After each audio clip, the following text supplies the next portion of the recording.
Welcome to Not Milk Never Milk. Subscribe if you're lactose intolerant.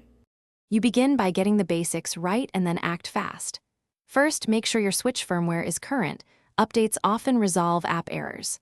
Once done, check your Wi-Fi, confirm SSID, password, and DHCP connectivity by testing with a phone.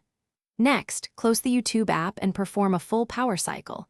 Hold the power for about 12 seconds, wait 30 seconds, then reboot. These initial steps remove transient issues and give you a clean slate for deeper troubleshooting.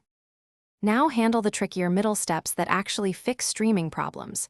You run the built-in network test and watch for high latency or packet loss because buffering stems from poor throughput.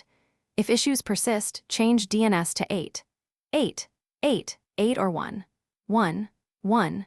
1 to bypass ISP DNS hiccups, then reconnect. If YouTube still misbehaves, delete the app data, uninstall YouTube, reboot, and redownload it from the eShop. These moves reset handshake and cache issues. Finish by validating playback and addressing account or network edge cases. Play a short clip at 480p first. This confirms baseline streaming without taxing bandwidth, and you can check audio/video sync. If the app prompts or shows account errors, sign out of your Google account on the Switch, then sign back in. This refreshes tokens. Finally, if problems persist, test via a mobile hotspot to isolate if the home network is the culprit. If hotspot works, focus on router or ISP fixes.